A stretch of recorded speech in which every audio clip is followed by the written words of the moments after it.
The Wolf and the Seven Young Kids.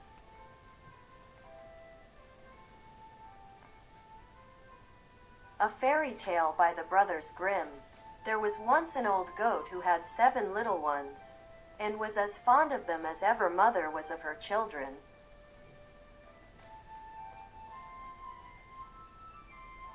One day she had to go into the wood to fetch food for them, so she called them all round her.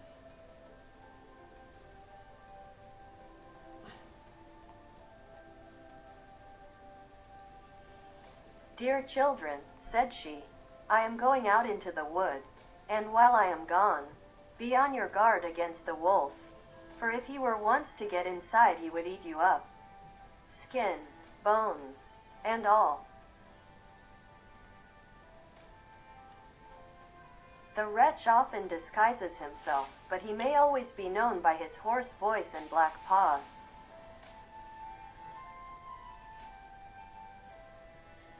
"Dear mother," answered the kids, "you need not be afraid, we will take good care of ourselves." And the mother bleated goodbye, and went on her way with an easy mind.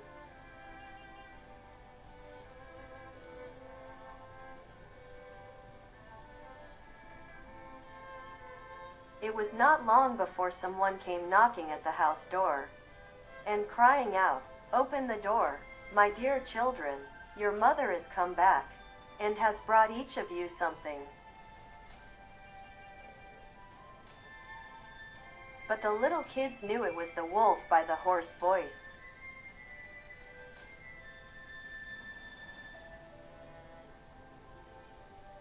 "We will not open the door," cried they. "You are not our mother. She has a delicate and sweet voice, and your voice is hoarse. You must be the wolf."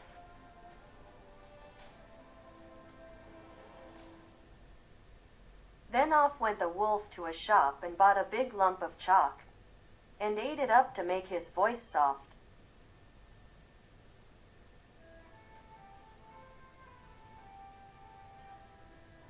And then he came back, knocked at the house door, and cried, "Open the door, my dear children, your mother is here, and has brought each of you something."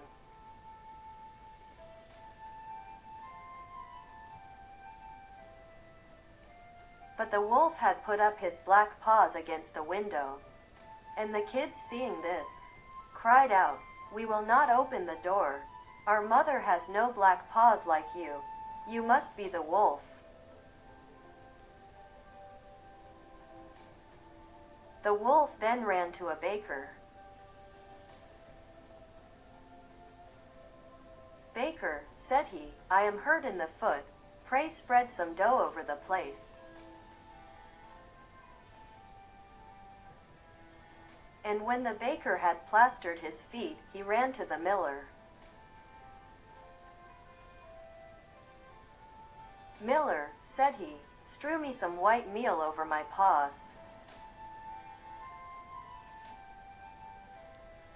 But the miller refused, thinking the wolf must be meaning harm to someone.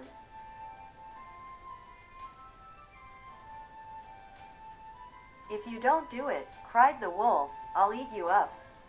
Quote.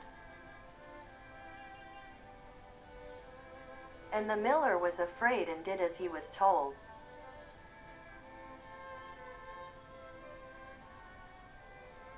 And that just shows what men are.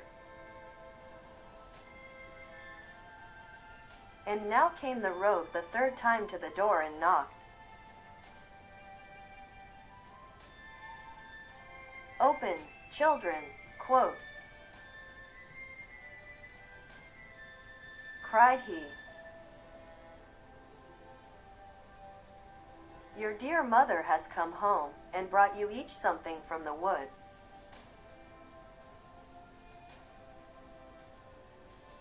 "First show us your paws," said the kids, "so that we may know if you are really our mother or not."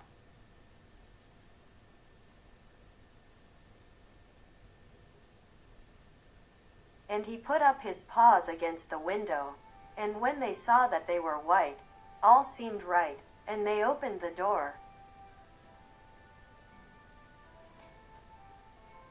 And when he was inside, they saw it was the wolf, and they were terrified and tried to hide themselves.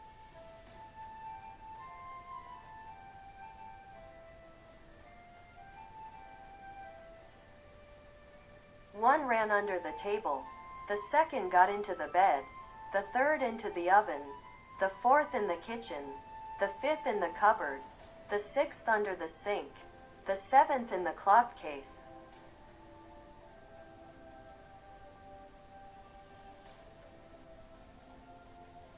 But the wolf found them all, and gave them short shrift.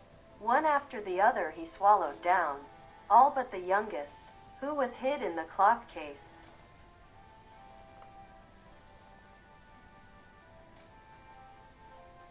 And so the wolf, having got what he wanted, strolled forth into the green meadows, and laying himself down under a tree, he fell asleep.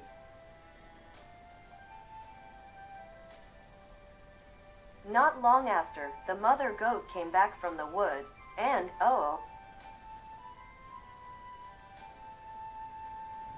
what a sight met her eyes!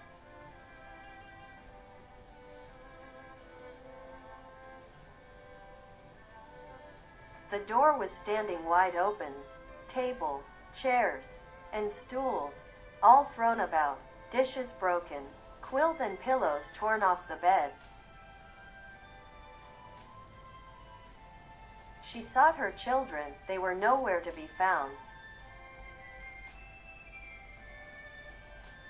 She called to each of them by name, but nobody answered, until she came to the name of the youngest.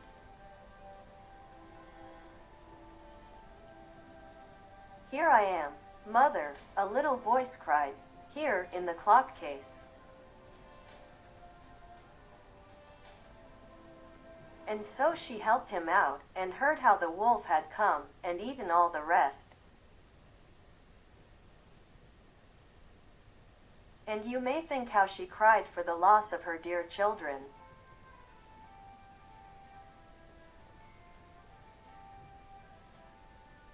At last in her grief she wandered out of doors, and the youngest kid with her, and when they came into the meadow, there they saw the wolf lying under a tree, and snoring so that the branches shook. The mother goat looked at him carefully on all sides, and she noticed how something inside his body was moving and struggling.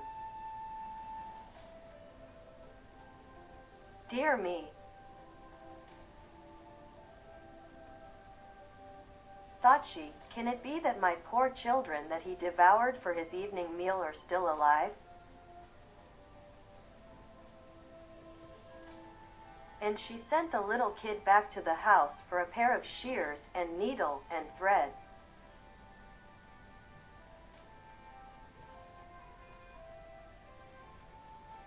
Then she cut the wolf's body open, and no sooner had she made one snip than out came the head of one of the kids. And then another snip, and then one after the other the 6 little kids all jumped out alive and well. For in his greediness the rogue had swallowed them down whole. How delightful this was!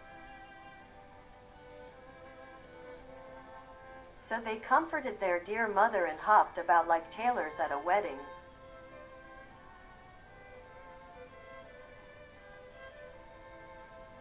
"Now fetch some good hard stones," said the mother, "and we will fill his body with them, as he lies asleep."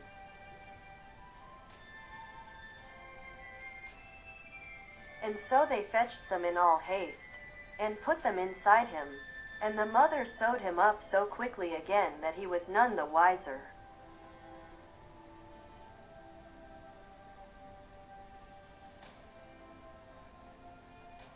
When the wolf at last awoke, and got up, the stones inside him made him feel very thirsty, and as he was going to the brook to drink, they struck and rattled one against another.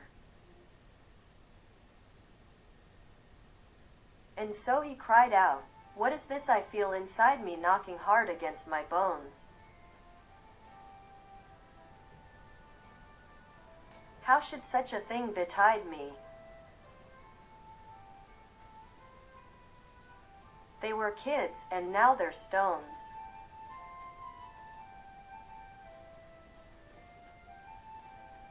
So he came to the brook, and stooped to drink, but the heavy stones weighed him down. So he fell over into the water and was drowned. And when the 7 little kids saw it, they came up running. The wolf is dead, the wolf is dead. Quote, they cried, and taking hands, they danced with their mother all about the place.